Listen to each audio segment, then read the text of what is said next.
hadis yang sahih.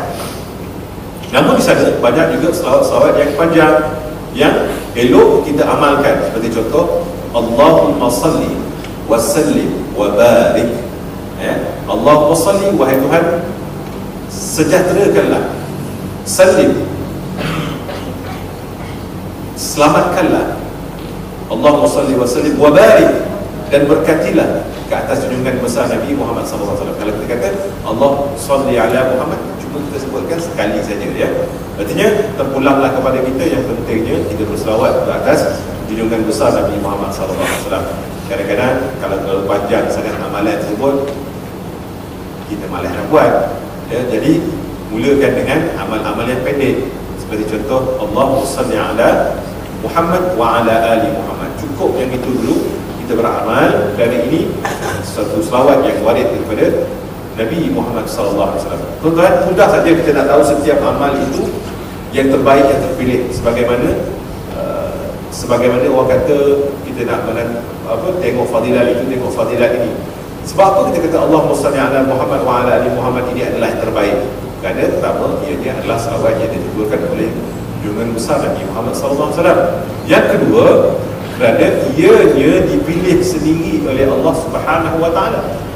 Apa bukti ianya dipilih oleh Allah Subhanahu Wa Taala? Kerana kita membacanya dalam solat kita. Artinya apa juga bacaan yang ada di dalam solat itu ialah dipilih oleh Allah Subhanahu Wa Taala untuk kita beramal, ya. Artinya Allah merestui apa yang dibuat dan digunakan di dalam kita, sama ada zikir, sama ada bacaan-bacaan dalam solat. Itulah benda yang terbaik. Benda yang kita baca dalam solat itulah sebenarnya yang terbaik. Tak perlulah kadang-kadang kita nak ambil selawat-selawat yang yang kadang-kadang kita pun tak faham selawat tersebut, ya, terlalu panjang tadi.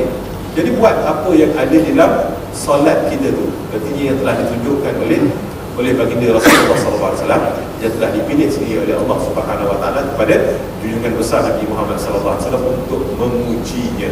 Jadi yang penting, sebagaimana saya maklumkan pada kuliah kita yang lepas, dalam beramal ini sebenarnya bukan panjang, bukan pendek amalan tersebut, tetapi ialah istiqamah yang kita dalam kita beramal dengan amal tersebut. Walaupun selawat itu sangat pendek, Allahumma salli ala Muhammad wa ala ali Muhammad, tetapi setiap hari kita tidak pernah putus untuk kita berselawat kepada junjungan besar Nabi Muhammad SAW.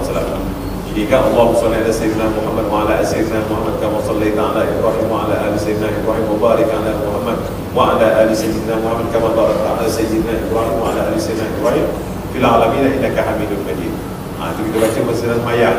Kalau sembahyang pun kita boleh baca sebab panjang, ya. Lebih baik kita gunakan selawat yang pendek. Artinya yang mudah bagi kita, yang sesuai dengan jiwa kita, yang kita rasa kalau beramal ni tak menyusahkan, ya, tak berbelit-belit nak baca, ya. Jadi itu yang lebih baik. Ya. Yang pentingnya kita buat itu kerana Allah Subhanahu Wa Taala dan hati kita redha untuk menuturkan selawat itu. Dan tuan-tuan, sebenarnya dia boleh kita rasakan bila mana hati dan perasaan kita cenderung untuk melakukan sesuatu amal tersebut, menunjukkan ianya satu amal yang kena dengan jiwa kita. Jadi buatlah, walaupun ianya pendek, walaupun ianya satu ataupun dua ayat yang mudah untuk kita tuturkan, maka buatlah. Selagi mana ianya berbentuk selawat kepada junjungan besar Nabi Muhammad SAW, maka ianya dikira sebagai selawat. Man salla alayya salatan sallallahu alaihi ashra. Sebab tu baginda sallallahu alaihi wasallam bersabda, barang siapa yang berselawat ke atas aku dengan satu selawat, maka Allah Subhanahu Wa Taala akan berselawat ke atas dia dengan 10 selawat. Tuan-tuan dan puan, kita sangat memerlukan akan syafaat baginda Rasulullah sallallahu alaihi wasallam. Sebab apa, tuan-tuan? Sebab di akhirat kelak tidak ada satu orang pun yang boleh mengatakan bahawa amalan yang dia buat di atas muka bumi ini akan dapat menyelamatkannya.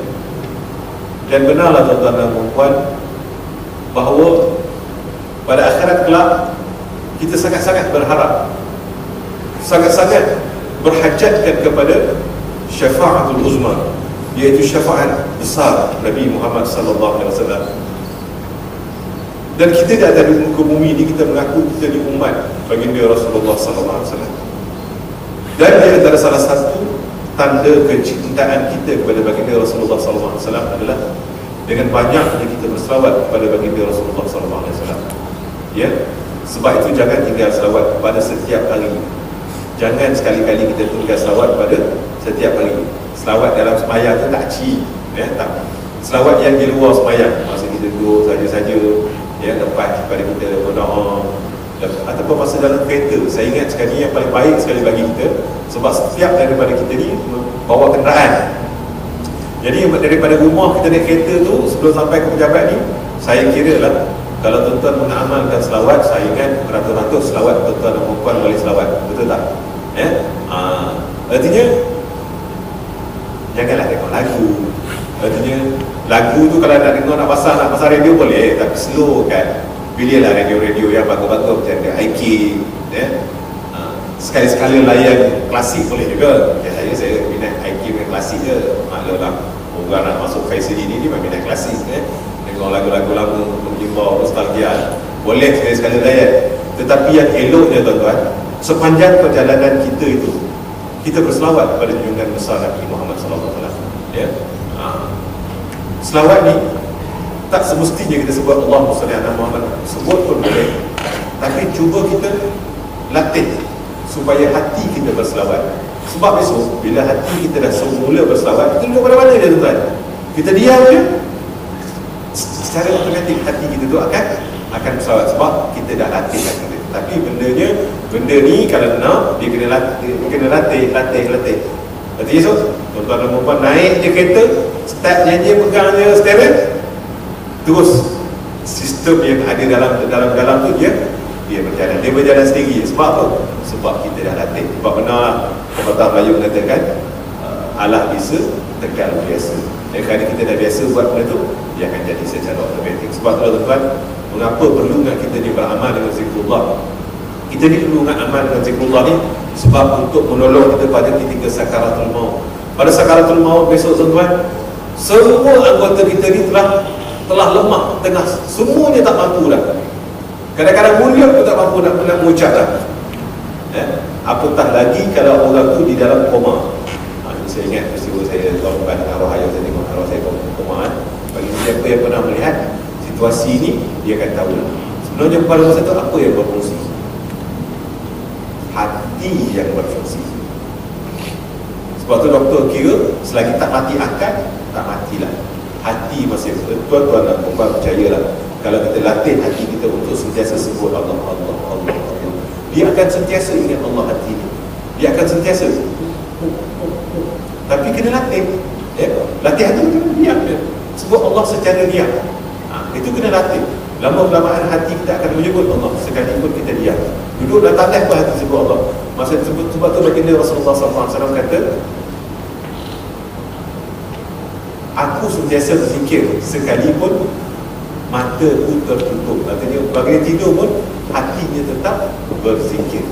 Ya, itu dia antara salah satu hadis, saya dah lupa dah matan dia, tapi dia bukan macam itulah maksud dia. Artinya walaupun baginda Rasulullah SAW tidur, tapi hatinya tidak tidur. Hatinya sentiasa berzikir kepada Allah. Dan itulah yang nak kita latih. Hati kita yang dilatih sentiasa berselawat kepada baginda Rasulullah SAW. Hati yang sentiasa dilatih untuk berzikir kepada Allah Subhanahu Wa Taala. Maka hati-hati ini tuan-tuan, tanpa disuruh dia akan berzikir. Tapi kalau kita tak latih dia, memang payah. Sebab hati kita ni tuan-tuan perlu kita jinakkan. Jinakkan untuk duduk dalam majlis ilmu, jinakkan untuk solat berjemaah, jinakkan untuk kita mengaji Al-Quran. Dan apa jua kebaikan perlu hati kita ini kita jinakkan, supaya ianya suka, supaya ianya rasa biasa buat perkara tersebut, ya. Sebab kalau tak biasa tuan-tuan, memanglah kita duduk bercakap, kita tak biasa duduk bercakap, kohot, faham kata kohot, letih ya amat, mesti tak nak buat, sekejap yang kita nak buat, ya. Tapi kalau benda itu kita dah biasa, jadi tak ada masalah, ya. Kita akan rasa nak buat, dan kalau kita buat pun kita tak rasa berat, ya. Dan itulah tuan-tuan, marilah sama-sama sebenarnya hari Jumaat ini kita berselawat sebanyak-banyak mungkin kepada junjungan besar Nabi Muhammad SAW, dan mudah-mudahan kita akan termasuk sebagaimana yang telah disabda oleh baginda Rasulullah SAW, orang yang paling hampir kepada aku dan orang yang akan mendapat syafaatku di akhirat kelak, orang yang paling banyak berselawat kepada aku.